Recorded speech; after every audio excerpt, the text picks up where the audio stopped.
বিমানের অংশটুকু বাহির করা হয়েছে মাটির নিচ থেকে, ওই অংশটুক থেকে যে বিমান যে আইসা ঢুকছে ওইখানে কিছু লোকজন যে বাচ্চা সহকারে দাঁড়ানো ছিল, এগুলো বিমানের প্রাথমিকভাবে মুখের সাথে মাটির সাথে গাইতে গেছে, ছিন্ন বিচ্ছিন্ন হয়ে গেছে। এখানে তো প্রাথমিকভাবে কেউ দেখে নাই, কিছু মহিলাদের গার্জিয়ান যারা আসছে যে অংশ এটুক অর্ধেক হয়ে গেছে। এবং কতগুলা মেয়ের সেনাবাহিনীর জামা কাপড় খুলে নিজের জামাটা খুলে ডাকছে যে এটা আমার সবার কথাটা, এই যে লেফটেন্যান্ট কর্নেল যে তাসিন, সে ফিসুন দি হ্যামার দি দেওয়াল ভাঙছে। আমার কথা না, স্টুডেন্টরা কথা সত্য, এই যে স্টুডেন্টরা আছে এবং সমস্ত ছেলেগুলা ফার্স্ট ইয়ারের সেকেন্ড ইয়ারের সমস্ত ছেলেগুলা কাজ করছে। আমি সেনাবাহিনীর সাথে কাজ করছি, একসাথে লোক সরাইয়া পানি আনার ব্যবস্থার উদ্ধার তৎপরতা যেন সহজ হয়, এই কাজগুলা করছি। কিন্তু সেনাবাহিনী 5 থেকে 8 থেকে 10 জন অসুস্থ হয়ে গেছে এই উদ্ধার কাজের জন্য। এরা মানে নিজেদের জীবনটা উৎসর্গ করছে, কিন্তু বিনিময় সচিবালয় সেনাবাহিনী মার খাইছে, এখানেও সেনাবাহিনী দৌড়ানো খাইছে। এটা কি উচিত, কাম্য? এখন কিছু হইলে কেন আমরা, এরা আমার সন্তান না? তোমরা পড়ালেখা কইরা এরা একসময় সেনাবাহিনী হবে না? এরা একসময় অফিসার হবে না? এই দেশে মানুষ নাই, আল্লাহ নাই, কেন এটা নিয়ে রাজনীতি এত মিসিং বিষয়? আমরা 2-3 দিন ধরে দেখতেছি যে বলছে লাশ গুম করা হচ্ছে। মিথ্যা কথা, একবারে মিথ্যা কথা। কিছু লাশ 8 থেকে 10-12 জন বেশি জইলা মানে কয়লা কলার মতন হয়ে গেছে, এগুলা দেওয়ার মতন না। এই লাশগুলা কাকে দিবে? ডিএনএ টেস্ট ছাড়া কি দেওয়া সম্ভব? এই বাচ্চাগুলো এই লাশগুলা কিছু ঢাকা মেডিকেল আছে, বাহিনীটা আছে, সিএমএস যেখানে হেলিকপ্টার দিয়ে আমরাই তো উঠাইছি, আমরাই প্রেজেন্ট ছিলাম। ওই 8-10-12 জন প্রাথমিকভাবে চিকিৎসার জন্য তাড়াতাড়ি হেলিকপ্টারে নিয়ে গেছে। যে জায়গায় হেলিকপ্টার সেনাবাহিনী নামাইছে, এতটা রিক্সে নামাইছে, বড় হেলিকপ্টার আসছে, কিন্তু কতটা রিক্সে। তাহলে ওই সেনাবাহিনীকে আমরা যদি অন্তত কৃতজ্ঞতা প্রকাশ করা ছিল প্রশাসনকে, যে সেনাবাহিনীর সর্বোচ্চ জীবন দিয়ে কাজ করছে। আমি প্রেজেন্ট সেনাবাহিনীর সাথে ছিলাম, সমস্ত গাইডিয়ানরা দেখছে, সবাই দেখছে।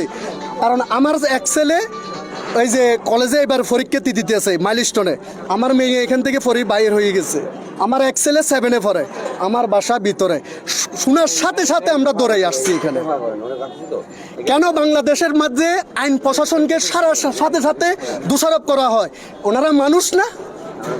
আমাদের সবার কি এটা বোঝা উচিত না? আমরা একদিন এই পোশাকগুলো পরবো না? কথা হইলে আপনি দেখছেন সচিবালয়ের মধ্যে কিভাবে পুলিশকে ফাত্তরগুলা মারছে। এটা কি কোনো মানুষের কাজ? এটা কিন্তু বলতে পারবেন না স্টুডেন্টরা মারছে। কে মারছে? দুষ্কৃতিকারী। এইটা স্টুডেন্টদের নাম দিয়ে, স্টুডেন্টের নাম দিয়ে কিন্তু সবাই। মঙ্গলবার আমরা ছিলাম ক্যাম্পাসে, হ্যাঁ মঙ্গলবার আমরা ছিলাম ক্যাম্পাসে। তো এই ভাঙচুরটা কি আমরা স্টুডেন্টরা কিভাবে করছি? স্টুডেন্টরা এখানে কিছু স্টুডেন্ট ছিল, কিছু রাজনৈতিক বহিরাগত ছিল। শুনেন একটা জিনিস, আগে সর্বপ্রথম আমাদের এই বাচ্চাগুলা ছোট ছোট, এদেরকে যেভাবে বুঝ দিবে এইভাবে। আমি যদি বলতে যাই, এই যে 2টা বাচ্চা যে বাইর হইয়া একা একা হাইটা ওইখানে চলে গেছে, এদেরকে ধরার কেউ ছিল না। সিএনজি সিঙ্গেল দিছে, সিএনজি দাঁড়ায় নাই। মাইলস্টোনের ফিয়ন ছিল, ড্রাইভার ছিল, স্যারেরা ছিল। এখানে 20-30টা গাড়ি আছে না তোমাদের? সিঁড়ি আছে কিনা? তাহলে মাইলস্টোনের গাড়িগুলো বাইর করি, ওই বাচ্চাদেরকে নেয় নাই কেন? গার্ডিয়ানরা যে আহাজারি করতেছে, মাইলস্টোনের গাড়িগুলো বাইর করি, ওদেরকে লিফট দেয় নাই কেন? মাইলস্টোন কি কোন দায়িত্ব পালন করছে? ছাত্ররা করছে। এই ছেলেগুলা লাশ উদ্ধার তৎপরতার মধ্যে লোকজন সরাইছে, লোকজনকে সান্ত্বনা দিছে। প্রতিটা মুহূর্তে ছাত্ররা 9-10-এর কোনো টিচার এখানে অবদান রাখে নাই। যে মেরিন মিস মারা গেছে, উনি আগে 7 নম্বর ওই যে লেক ডাইভ রোডে ক্লাস নিত। 2015 সালে আমার ছেলে যেটা এখন পরীক্ষা দিতে আছে ইন্টার, সে তখন 4-এ ছিল। মেরিন মিস আমার ছেলের ফরম টিচার ছিল, ওনার সাথে আমাদের খুব গুড রিলেশন ছিল। আমার বাসা লেক ডাইভ রোডে ছিল। এই কলেজের কারণে 3 বাচ্চার কারণে আমি বাসা শিফট করে নিয়ে আসছি আজকে 8-10 বছর এখানে। সত্যটা বলেন, দুনিয়ার মধ্যে একদিন মানুষ বাঁচে থাকবে, একদিন কেউ থাকবে না। সত্য কথা বললে আল্লাহর কাছেও ভালো ভাবেন এবং দুনিয়াতেও ভালো ভাবেন। আল্লাহ বলতে তো এই সেনাবাহিনীর এত কাজ করি, এরা লাস্টে অবদস্থ হয়ে মায়ের শিকার হইল। এটা কি দুনিয়ায়? কি করে নাই প্রশাসন?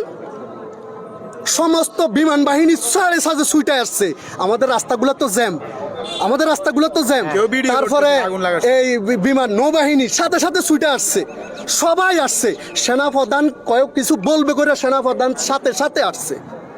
ঘটনা অবস্থায় আমার কথা মিথ্যা, আমি কোনো মিথ্যা বলতেছি? আসছে সেনাপ্রধান, সাথে সাথে উনি নিজে আসছে যেখানে কি হচ্ছে। এই জিনিসগুলোর জন্য আল্লাহর কাছে আমি শুধু এটুকু বলতেছি, এই দেশে থাকতে ইচ্ছে না। আমার যদি সামর্থ্য থাকতো আমি একবারে এই দেশ থেকে চলে যেতাম আমার বাচ্চা কাচ্চা নিয়ে। এই দেশের মিথ্যা রাজনীতির মিথ্যা মিছিল, এই লাশ নিয়ে এই নিয়ে সেই নিয়ে মিথ্যা কথা, এগুলোর কারণে আমার মনে হয় এই দেশ থেকে মনে হয় যেন চলে যায়। আর না হয় আল্লাহ তুমি আমাদেরকে মৃত্যু দান করো। আর ভালো মানে এই মিথ্যা রাজনীতি ঘরের মধ্যে মানুষের কথা শুনে বুক ধার বাড়তে হয়।